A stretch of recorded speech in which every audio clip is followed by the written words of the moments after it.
Whoever follows me will have the light of life. Glory and praise to you, Lord Jesus Christ. The Lord be with you. And with your spirit. A reading from the Holy Gospel according to John. Glory to you, O Lord. As Jesus passed by, he saw a man blind from birth.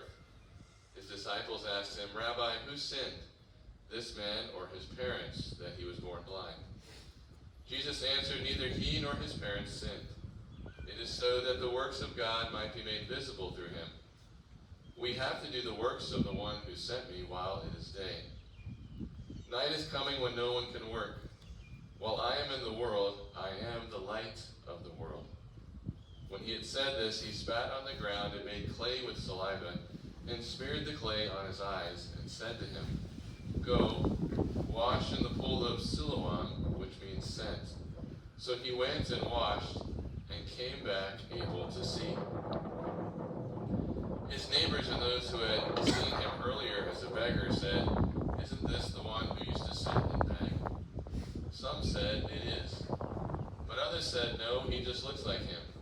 He said, I am. So they said to him, How were your eyes opened? He replied, The man called Jesus made clay and anointed my eyes, and told me, Go to Siloam and wash. So I went there and washed and was able to see. And they said to him, Where is he? He said, I do not know.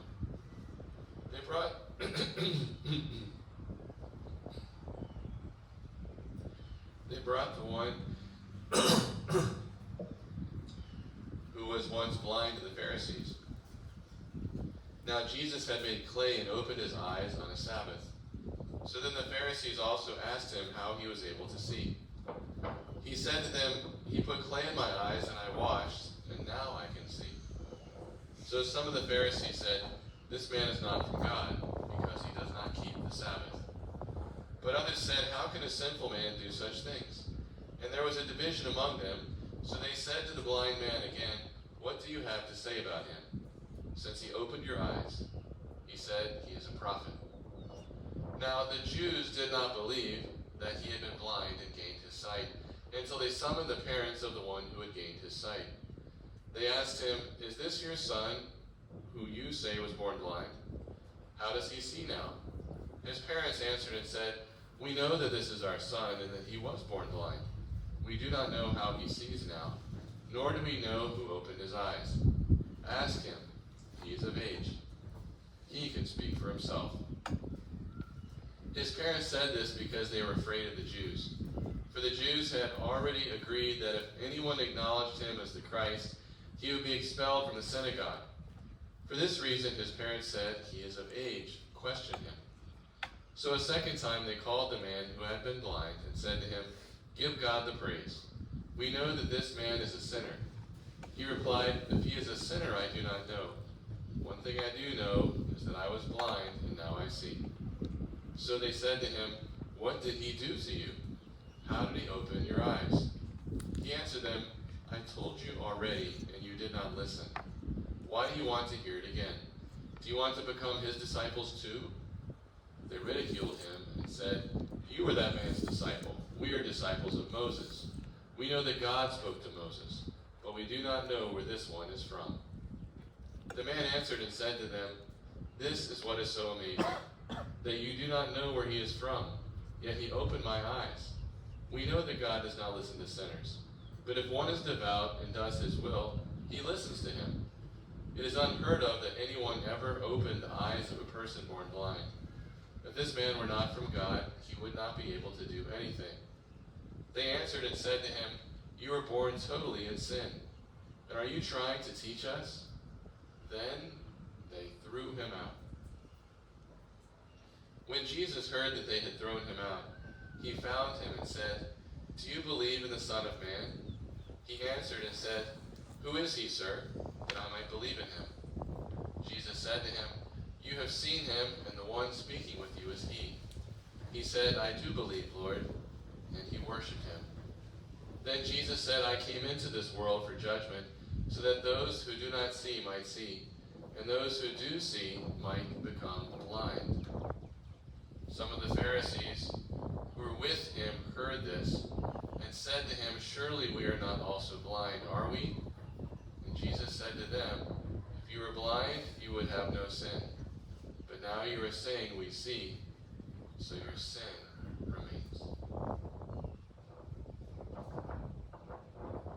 The Gospel of the Lord. Praise to you, Lord Jesus Christ. Good morning, brothers. Good morning, Father.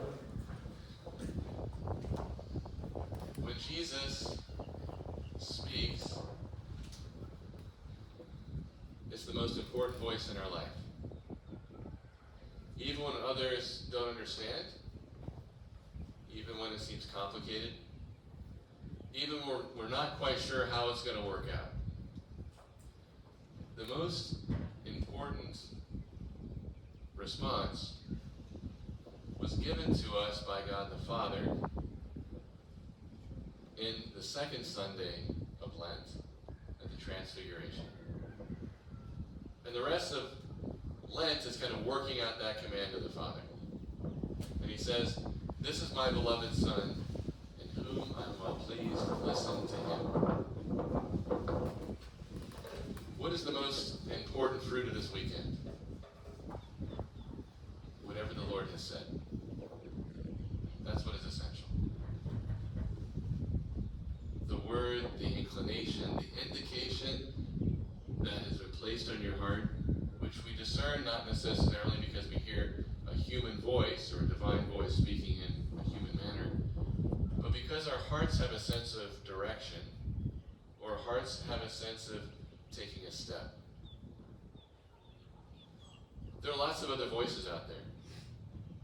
There's the voice of our own flesh that says, "Whoa, what's going on now? Wait a second. Don't want to listen to that one." There's the voice of the world that we can also have. But I have to take care of this, and I have to do this, and it's probably better if I do this first, and if I get it all together, then I can respond. You don't want to listen to that either. We want to trust the interior inclinations that God has given. In the first reading, we kind of have a metaphor for responding to the work of God. Samuel comes, he finds Jesse's sons. God chooses the one he's anointed. That's the work of the Lord in the heart. But then we need to trust in what the Lord has done. Not as men see, does God see. If God has put something on our heart, that's even more important than what we see. We want to begin to trust what the Lord has begun to reveal to us. And the third step is to live.